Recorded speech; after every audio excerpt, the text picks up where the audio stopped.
Мы заполониваем. Может быть, перед нами как-то.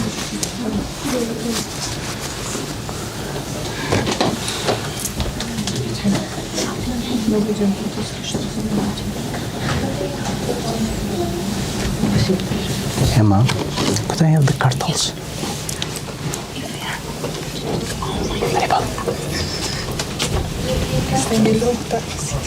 Sorry? My feet, maybe. Yes, they fall asleep.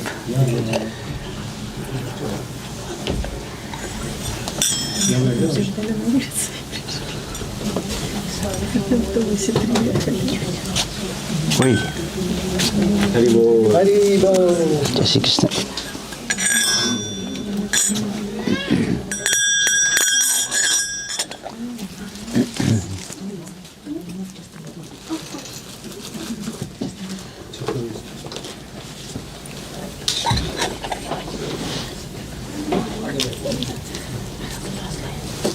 Anyway, I just let them move in a little bit. Yeah.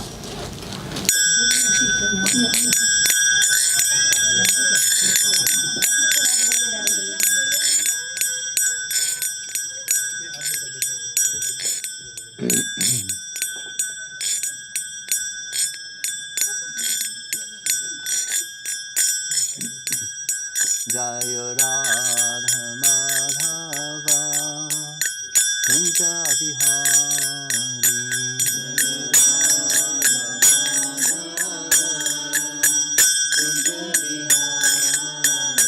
Jaya Radha Madhava Kunja Bihari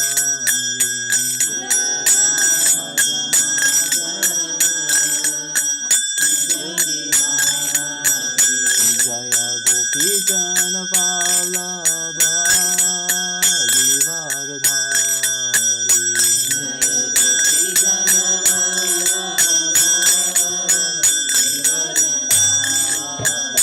Jaya Gopi Jana Vallabha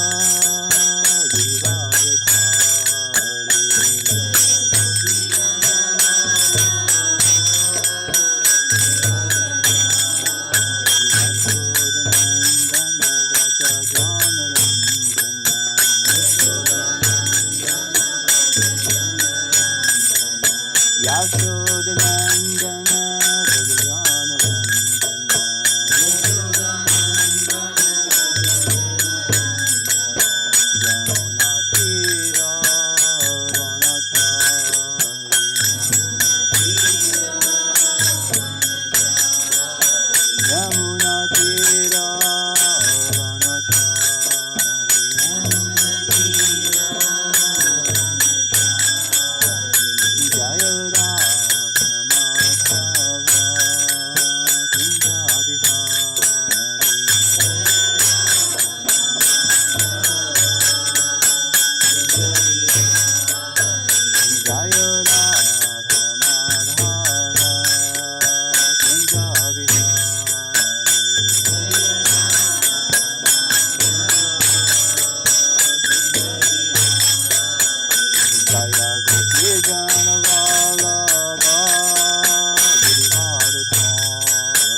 Yashodanandana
Bhajana Vishnupada Brahma Supervijaya Kashtarata Sarasla Bhaktivedanta Goswami Maharaj Srila Prabhupada Ki Jai Ananta Koti Vaishnavinda Ki Jai ISKCON BBT Founder Char Srila Prabhupada Ki Jai. All glories to Sin devotees, all glories to Sin devotees, all glories to Shri Guru and Gauranga.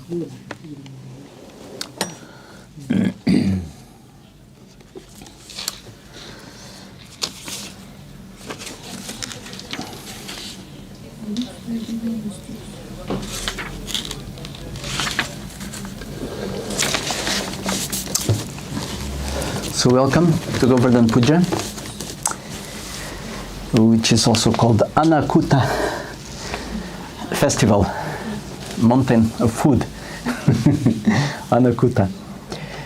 So we're going to read a little bit of one verse from the Bhagavatam, and then I will tell a little bit about Govardhan, how Govardhan appeared, and a little bit about the meaning of Govardhan. And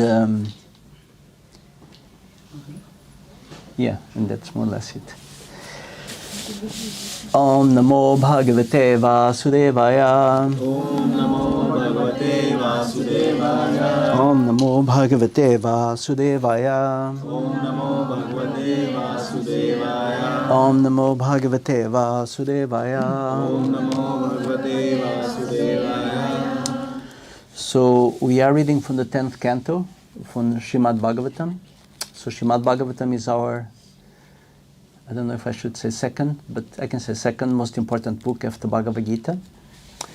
And the 10th canto is quite special because it deals with the pastimes of Krishna in Vrindavana and in Mathura and Dwaraka. So this pastime of Govardhan, it happened in Vrindavana, so this is the initial part of Lord Krishna's pastimes. So you can try to repeat after me. This is a short verse, so it should not be so difficult. Na. 10, 25, 24, I think. Yeah. No, sorry.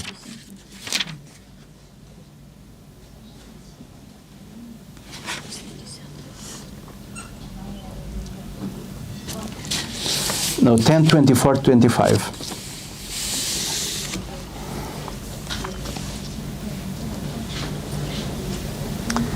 So please repeat after me. Tasmad Gavam Brahmanam Adresh Charabhyatam Makaha Ya Indra Yaga Sambhara Tais Ayam Sajitam Makaha Tasmad Gavam Brahmananam.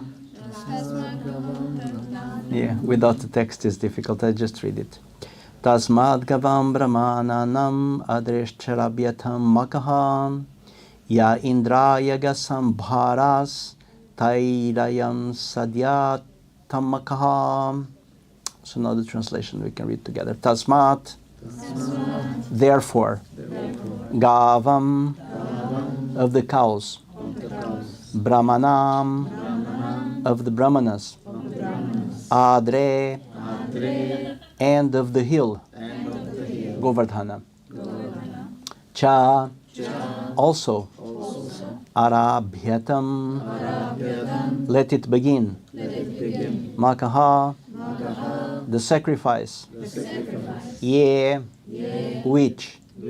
Indrayaga, for the sacrifice of Indra. Sambhara, the ingredients. Tai, by them.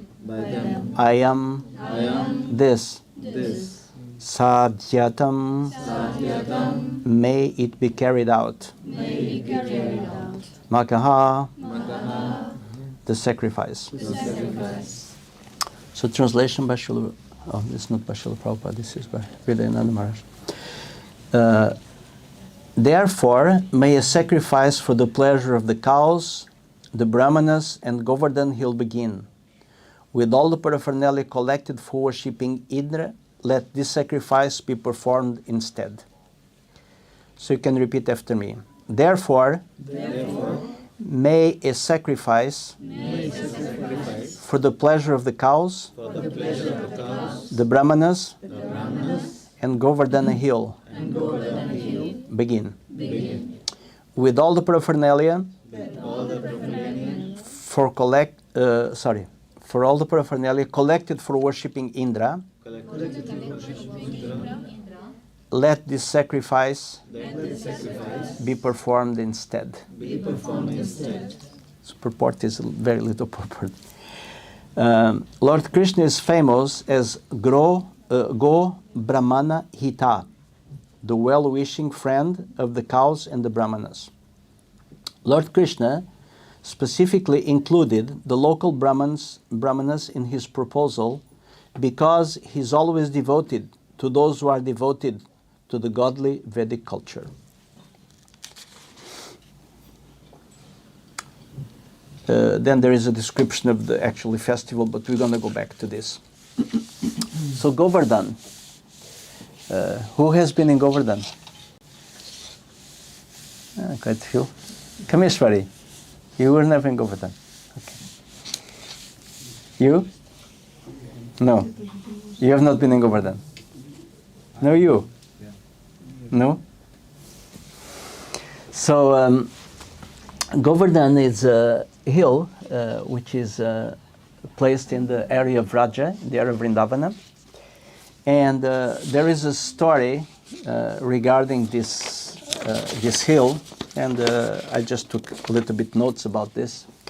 The story of the origin of Govardhan is actually recorded and explained in a book which is called Garga Samhita. And this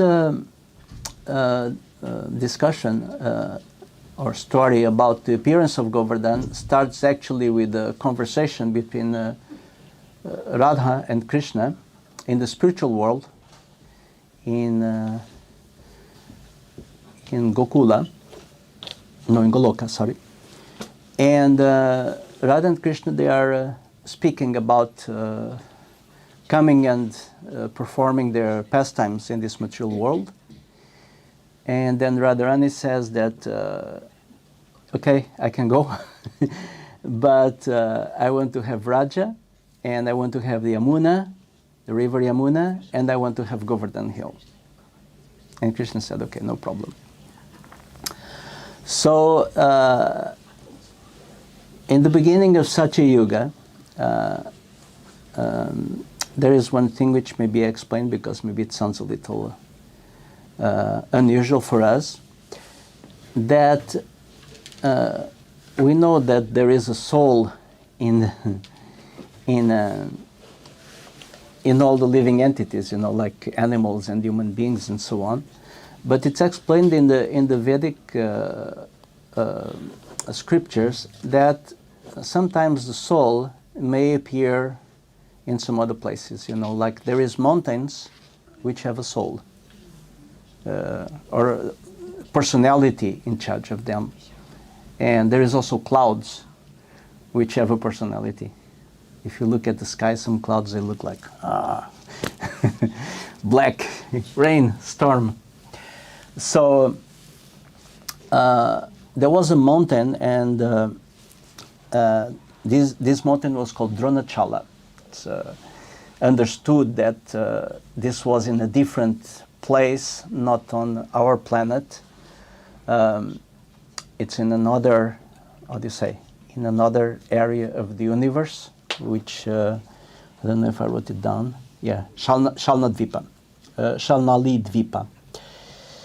And this is an island which is, in the Vedas it's described that different planets in the universe, like we have an ocean here in this earth made of salty water, but there is other places where there is oceans like of alcohol, milk, sugarcane juice, yogurt, many different kinds of the oceans, which is natural if we take in consideration that the universe is unlimited. It may be many different kinds of oceans. So anyway, so in this this Shalnali Dvipa, there is sugarcane and alcohol. So anyway, so there was this mountain which is called Dronachala, and this mountain, which is actually a personality also, it had a son whose name was Govardhan.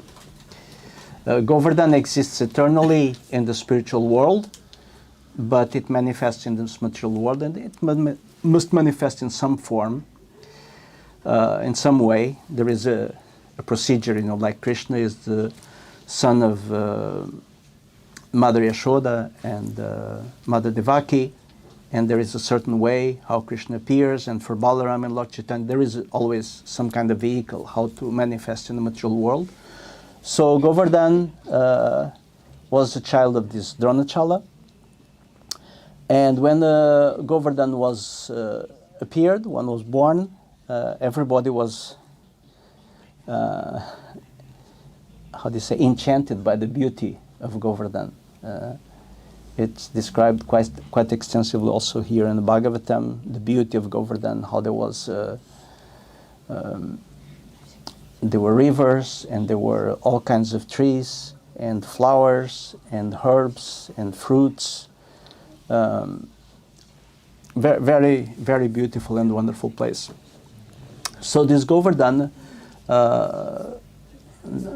this story which I'm telling happened very early, happened in Satya Yuga, and Dronachala, the father of Govardhan, immediately organized a very big feast, and all the big mountains came. Don't ask me how they came, but they all came. And commemorate. And they actually chose Govardhan as the king of the mountains. So sometimes we also, another name for Govardhan is Giriraj. So Giri is mountain. It's like in Russian, no? Giri? How do you say mountain in Russian? Giri? Gara. Gara, okay. So Giriraj, the king of mountains. So they organized a big festival, and because this was spiritual elevated personalities, it was also in Satya Yuga, everybody understood that this hill was actually a manifestation of Krishna. So they circumambulated Govardhan and had these wonderful festivals for the commemoration of the birth of Govardhan. Then all of a sudden there is a sage whose name is Pulastya Muni, and this Pulastya Muni came somehow to this, I can never know the name, this Shalnali Dvipa, this, this other area of the universe. Dvipa means island, so, it's like, I would understand more like a planet or something like similar. So this Pulastya Muni came there, and he visited Dronachala, the father of Govardhan, and Dronachala was very happy to receive him, and they told him,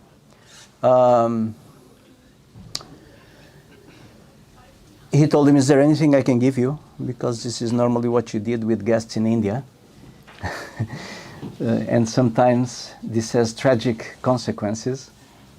Like I'm thinking about the story of Lord Nityananda. One Brahmana came and to visit the father of Nityananda, and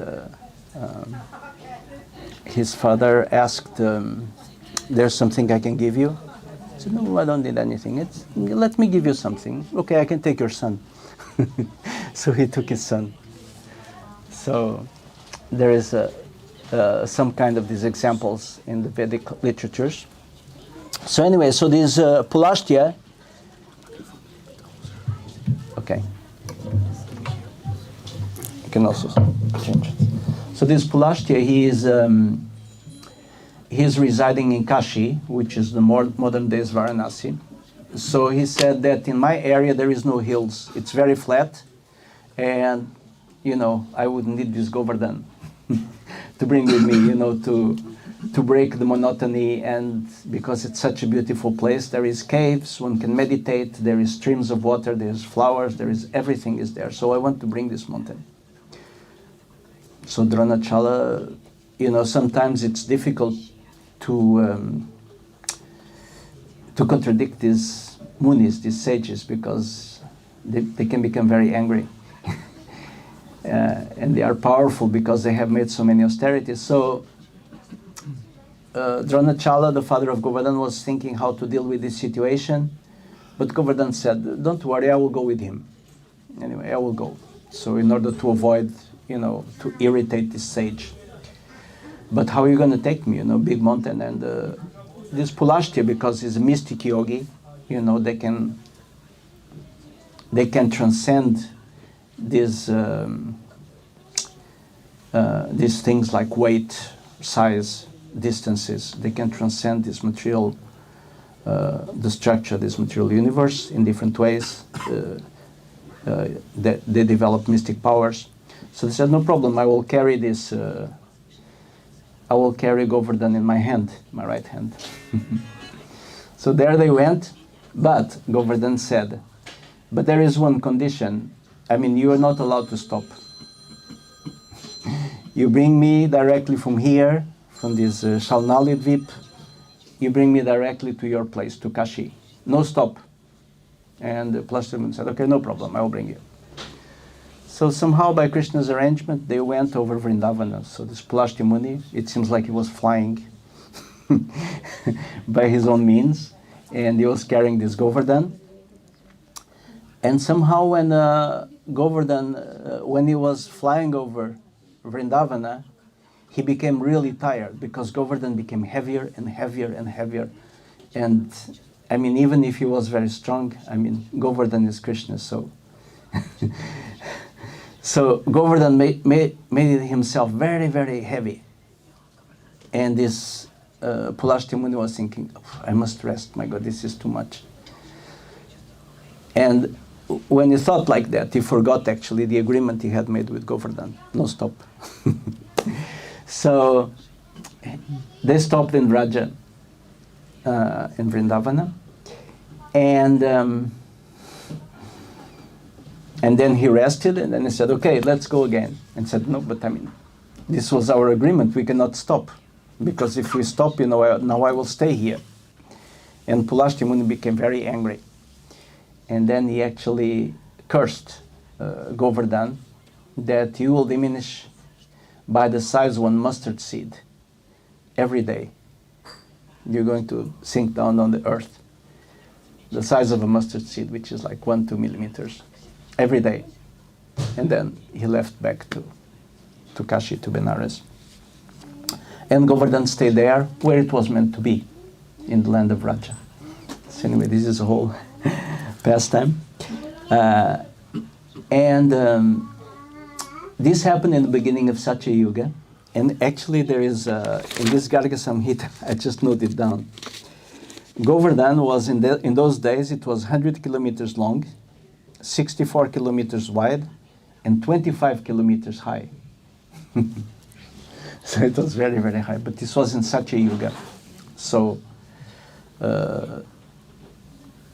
few million years ago. Yeah, I mean 4 to 6, around 6-7 million years ago. One of the reasons why also Pulashti Muni wanted to bring Govardhan, because it is said in the scriptures, and they knew that very well, that Govardhan can award liberation. So therefore, he also wanted to bring Govardhan. For us to understand a little bit about the importance of Govardhan, there is one book which in English is called Nectar of Instruction. And there it's explained, how do you say, the relative importance, spiritual importance of different places in the universe. And they start, of course, comparing the material world and Vaikuntha. Vaikuntha is much superior to the material world. The spiritual world is superior to the material world. So more important than Vaikuntha is Mathura. Why? Because Lord Krishna appeared in the district of Mathura. He appeared in Vrindavana. But more important than Mathura is Govardhan, because it was lifted by the hand of Krishna, as I'm going to tell a little bit later in the story. So there is just one place in the universe, according to the Vedic understanding, which is higher than Govardhan, and this is Radhakunda, Radharani's own little lake, or Kunda, as it's called in Sanskrit, which is actually at the feet of Govardhan, in the area of Vrindavana. So it's a very, very special and important place. There is also another a little bit interesting story with Govardhan, is that in the pastimes of Lord Ramachandra, which happened in Treta Yuga,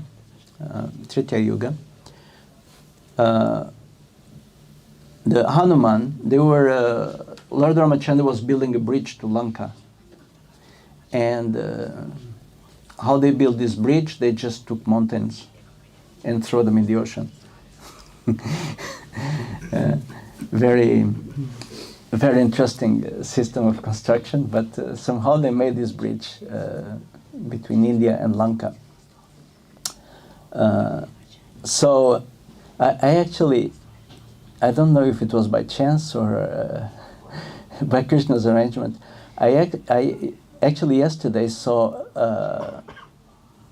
a seminar given by a construction engineer and an architect who is very famous, and he says it's impossible to explain how they built these monuments in the past. Because he said today, even to lift a piece of stone which is 20 tons, it's very difficult.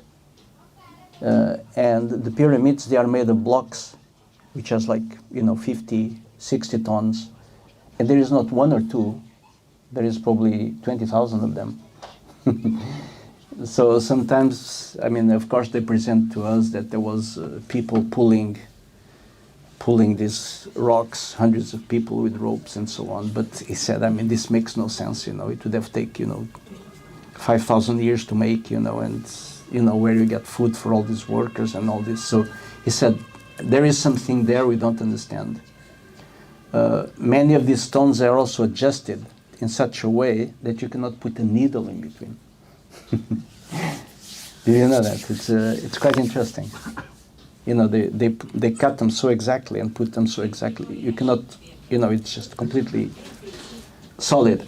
So anyway, so they were making this bridge to Lanka. So Hanuman, which is the servant of Lord Ram, he was collecting mountain tops. So he was in the area of Vrindavana, and he found Govardhan, and he asked Govardhan, you want to contribute, you want to come? And Govardhan said immediately, yes, I want to come. So Hanuman went back to this bridge construction, but when he went back, they were just ready.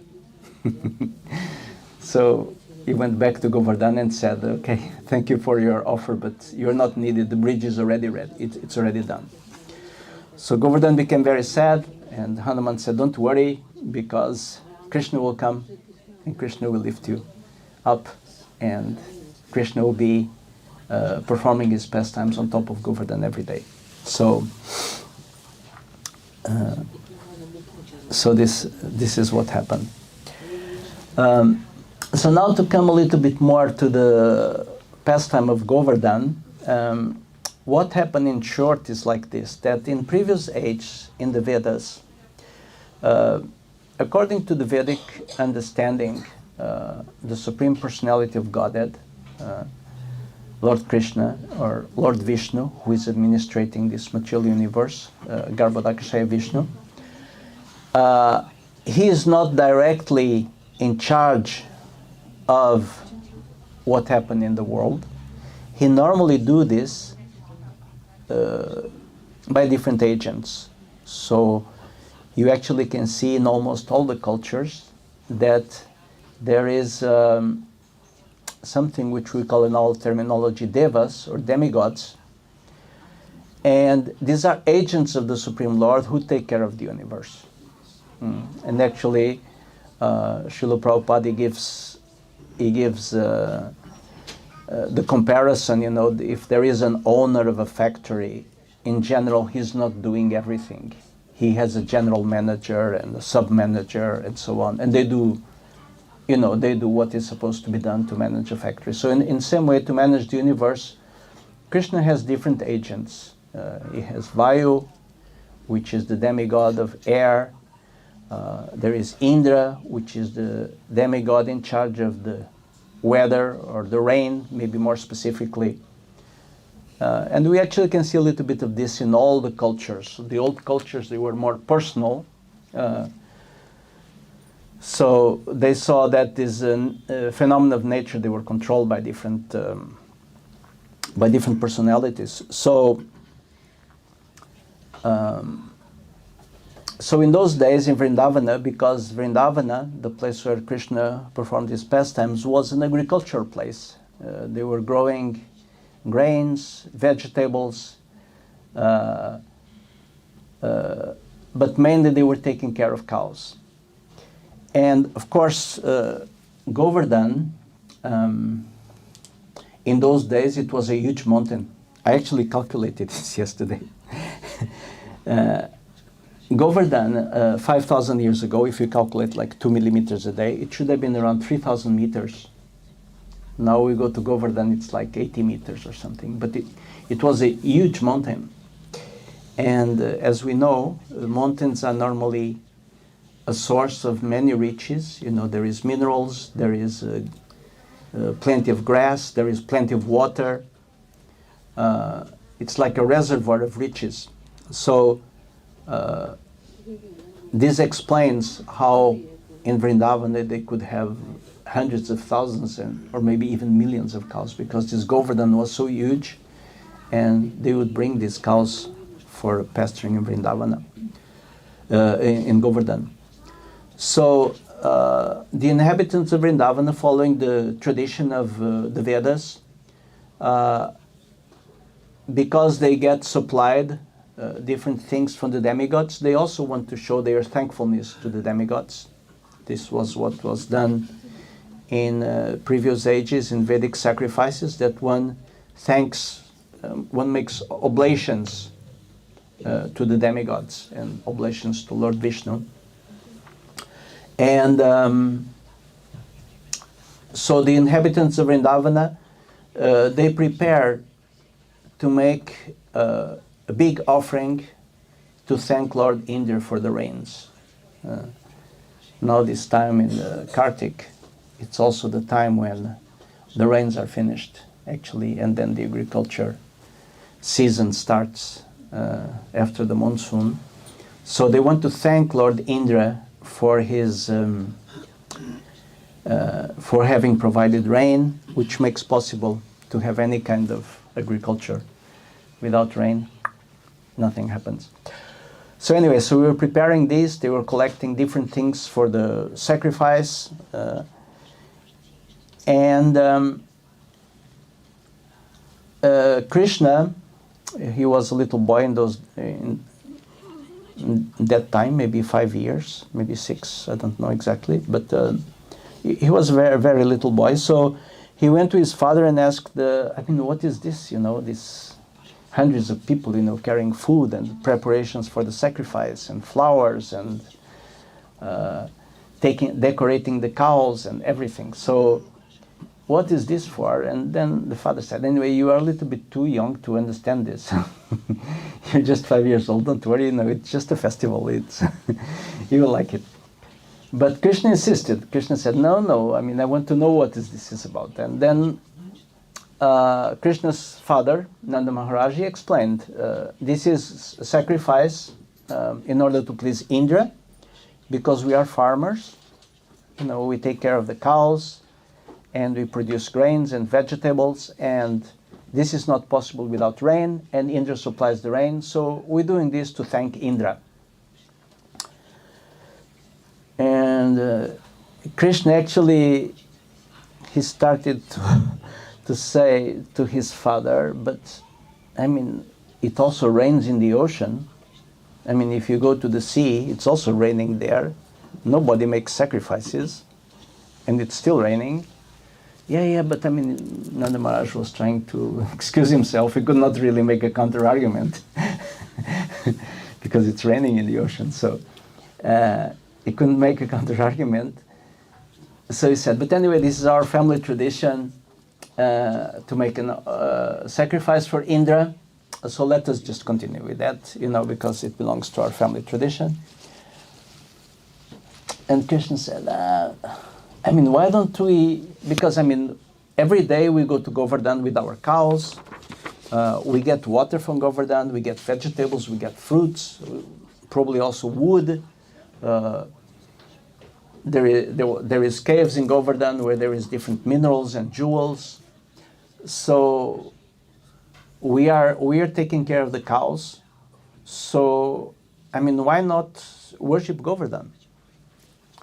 And Nanda Maharaj, because in Vrindavan actually everybody is surrendered to Krishna, Nanda Maharaj said, okay, let's go for that. So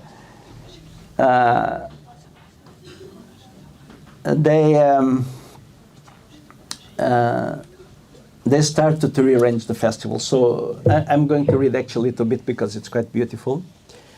So Krishna is speaking here, my dear father, our home is not in the cities or towns or villages. Being forest dwellers, we always live in the forest and on the hills. Then the verse from today. Therefore, may a sacrifice for the pleasure of the cows, the Brahmanas in Govardhan hill begin.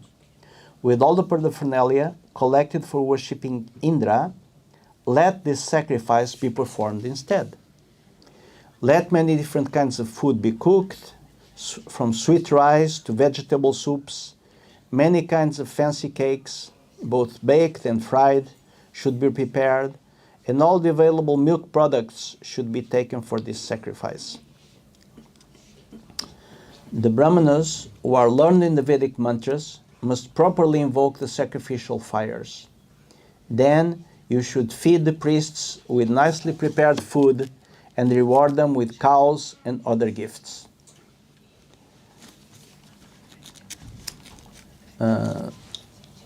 So here there is a little purport. According to Srila Sridhara Swami, Lord Shri Krishna instructed his father and other residents of Vrindavana in the technical details of his Vedic sacrifice to assure the quality of the sacrifice and also to inspire Nanda and the others with faith in the concept of such a sacrifice.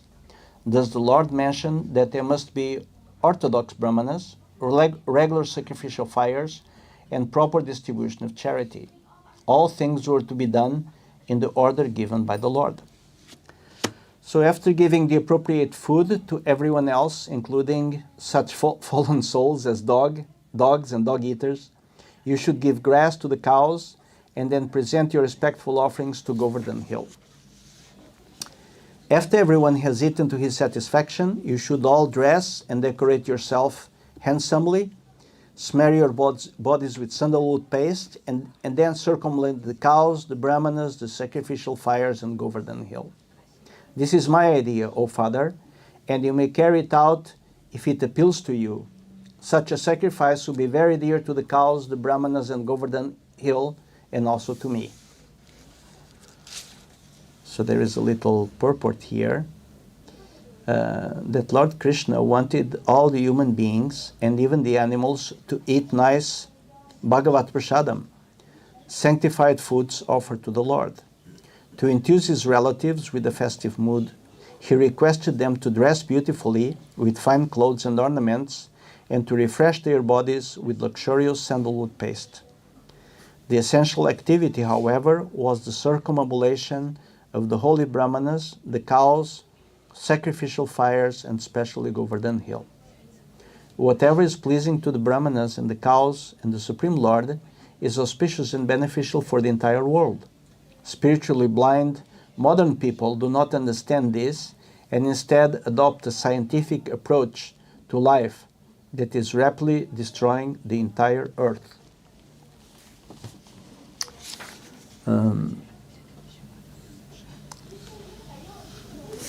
So Lord Krishna wanted to accomplish different things by this sacrifice, because Lord Krishna reciprocates with his devotees in different ways. So if a devotee is very humble, then Krishna will protect that devotee. It's one of the reasons why we should try to be humble inside, because if we are humble, we are always under Krishna's protection. If we are arrogant, then Krishna may want us to teach us a lesson, and this is actually what happened to Indra in this story. And we'll see this a little bit later. So the story of Govardhan, it's a little bit from the philosophical point of view. It's a little bit to show us how Krishna reciprocates with his devotees. So the devotees of Vrindavana, like his father and mother and his friends, the cowherd boys, the cowherd girls, all the inhabitants of Vrindavana, were humble and devoted to Krishna. They were protected, while Indra, who wanted to attack the devotees, he got really a good lesson.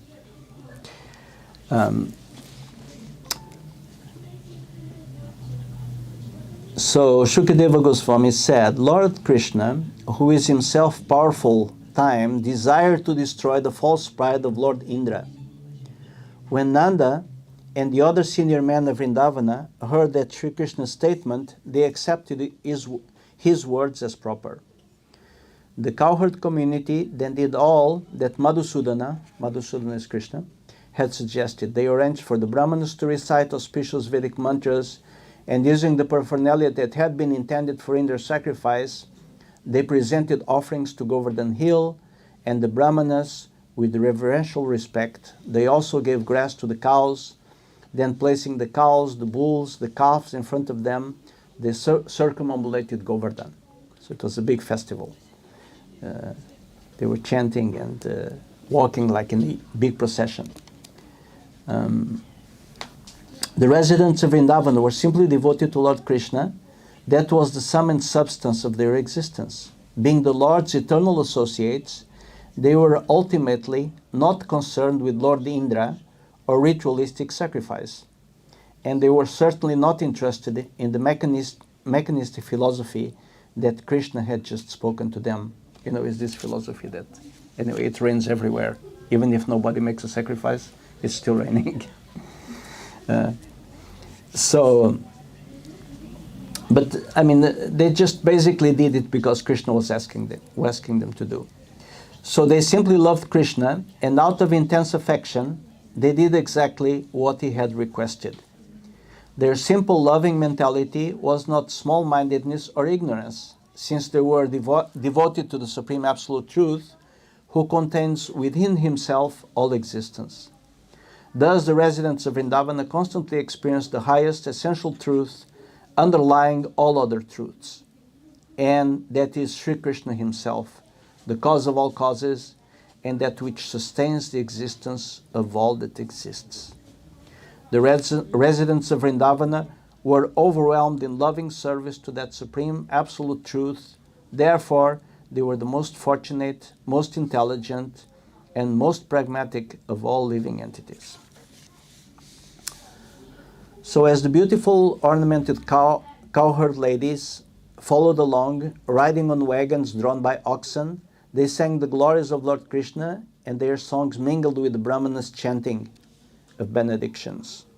Krishna then assumed an unprecedented huge form to instill faith in the cowherd man. Declaring, "I am Govardhan hill," he ate the abundant offerings. So the Supreme Personality of Godhead, Krishna, he just transformed himself in a huge form, and he just ate all these offerings, which we can just imagine the size of these offerings. There was whole villages cooking.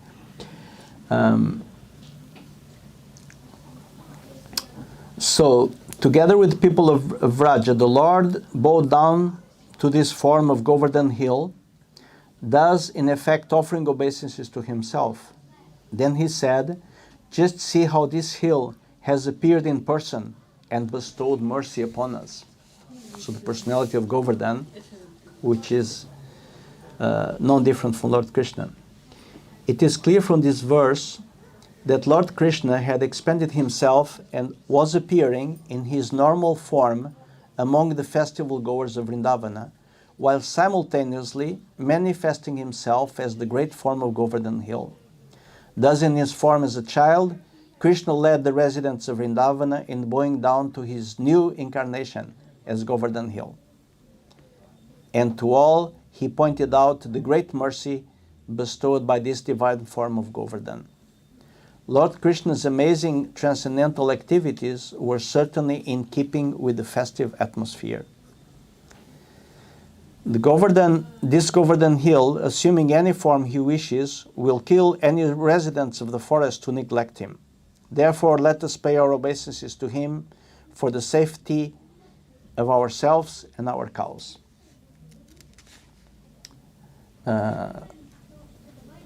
So Kamarupi, this is the Sanskrit form here for attaining any form one likes. So Kamarupi indicates that the form of Govardhan can manifest as poisonous snakes, wild animals, falling rocks, and so on, all of which are competent to kill a human being.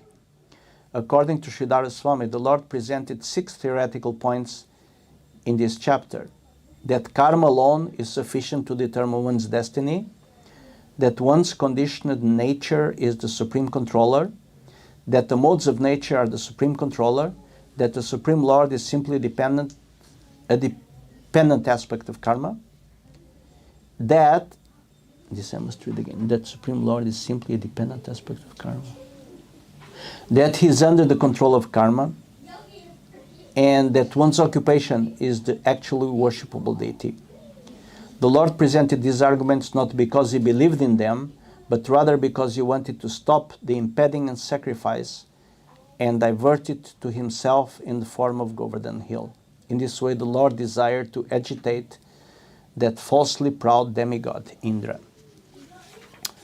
So what happened after this is that they performed the sacrifice and everything was very fine.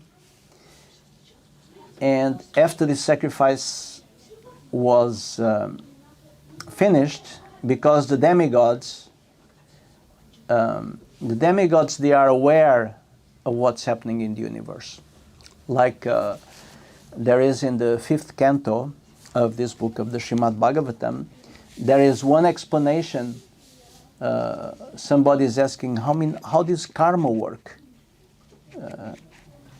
I do something, how does, who knows what's happening, And then, actually, Shukadeva Goswami is explaining that like the demigods, like the air, Vayu, he knows everything which is happening in the air. So if you do something in the air, Vayu knows. If you do something in water, another demigod who is called Varuna knows. If you do something under the sun is a witness of that. And if you do something under the moon, so you don't have many places to go. So, if you are in the air, in water, under the sun, under the moon, and there is many other demigods which witness our actions. So they are like witnesses of the karma. So Shukadeva Goswami explains that. So Indra, because he was a demigod, his consciousness is much more expanded than our consciousness, which, our consciousness is relatively limited compared with the consciousness of a demigod. So he was aware, there was supposed to be a sacrifice in Vrindavan for me, and they didn't do it. They used the ingredients which were meant for me, to worship this hill. And anyway, who is this boy who motivated all of them, who changed the mind of everybody? So Indra, because he thought he was very great, he became overpowered by arrogance. So this is this is a danger when we think we are very great. Like we see in wars, one part thinks I'm very great, the other one says no, I'm greater, and the other one says no, you're stupid, I'm greater, and then so because of arrogance. So Indra thought, but I'm giving grain to everybody, and these people, who are they anyway? Just a little village on earth, and they are rebelling against me. I'm going to teach them a lesson. So because Lord Indra is the personality in charge of controlling the weather, he sent these fearful clouds, a little bit similar to, as it is explained in other religions, that there is periodic annihilations of the universe.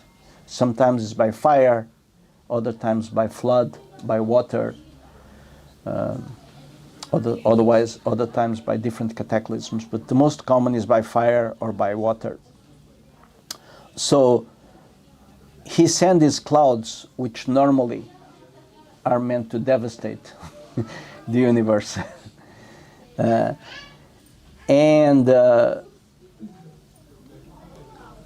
he sent all these clouds to Vrindavana, and this huge, monstrous rain starts. If you have seen monsoon, monsoon is heavy. Actually, in Sweden, I think we never seen rain. Like in Udupi, in a place in South India, rain is like you open the tap, in the kitchen, you fully open the tap, and this is the rain, So this was like a deluge, enormous amounts of water were coming. And everybody was thinking, oh my God, what's happening now, Because they were pious people, they understood, maybe we did something wrong, what happened. But at the same time, they had followed Krishna, and they felt, completely dependent on Krishna. So they went back to Krishna and said, Krishna, we did this because of you, and now you see Indra is so angry, he's going to kill all of us, with these torrential rains. And Krishna said, don't worry. And then Krishna, with his left hand, I think Krishna did this with the little pinky of left hand, because it's like the weakest one, you cannot lift anything.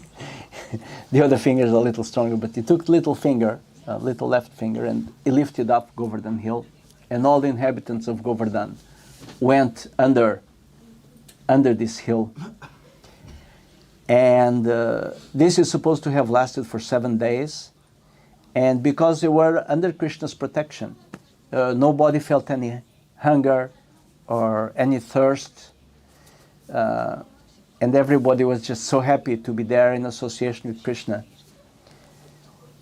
So after 1 week,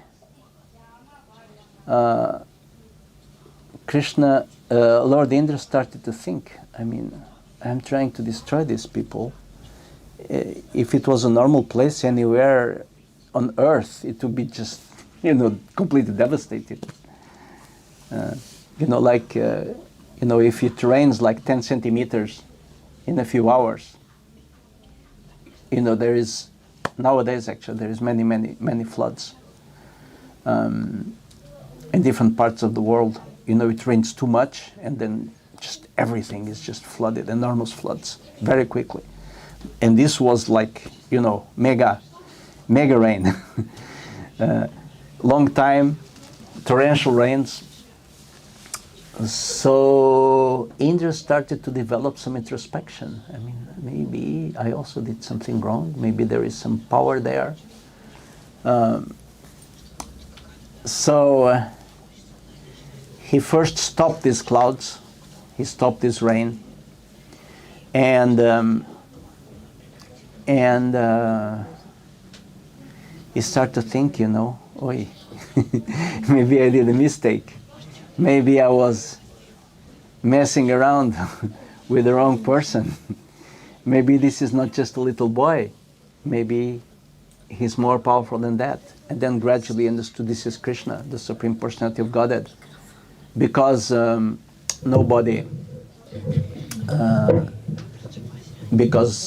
generally a little boy cannot lift a hill, it's millions, hundreds of millions of tons. How is it possible? This is not human. It must be some transcendental power there. So he gradually came to earth and he offered obeisances to Krishna and he surrendered to Krishna. And this rain stopped and Lord Indra developed some humility, which was one of the lessons which Krishna wanted to teach to Indra. So my understanding is that one of the main goals of the Lord, when the Lord does something, there is many goals accomplished. It's not just like one thing. But he wanted to protect, he want first of all, of course, to explain to the inhabitants of Vrindavana the importance of Govardhan, which is not different from Krishna. Govardhan has like a double entity in the sense it's a servant of Krishna, but it's also Krishna, not different from Krishna. So he wanted to teach them that he wanted to show them that if one follows the instructions of the Supreme Personality of Godhead, even if one may be put temporarily in danger, ultimately the Lord will always save the devotees. He will always save his devotees. And then he was going to teach that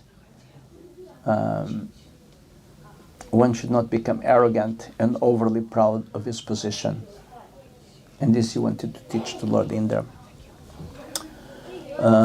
So this is more or less the story, which I think maybe most of you know. If there is any questions or comments, I'm happy to answer about Govardhan and philosophical or technicalities. Lord Chaitanya actually, he gave us something which is called the 6 principles of surrender. How shall we act and how shall we think in order to become devotees of Krishna? And these 6 principles, I actually have it on my office, always like this, on the wall, because I like them. So the first principle is to accept everything which is favorable for discharging devotional service. Number 2 is to reject everything which is unfavorable. So if something is good for devotional service, we accept it, and we reject things which are not good for our service. We always believe firmly in the protection of the Lord. So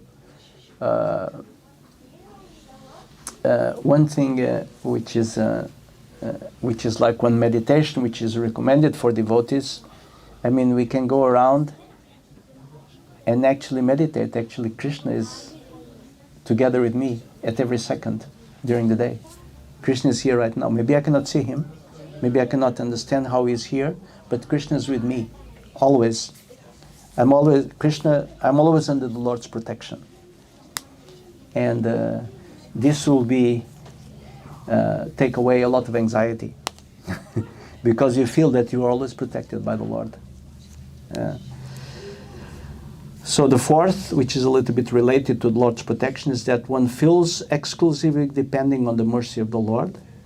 One has no separate interest than the interest of the Lord. And the sixth, one always feels oneself meek and humble. So these 6 principles were given by Lord Chaitanya to his devotees and to us who are followers of Lord Chaitanya. So temple president is here stopping me. Yeah, so does someone have a question or a comment? Please. No? Emma? Okay.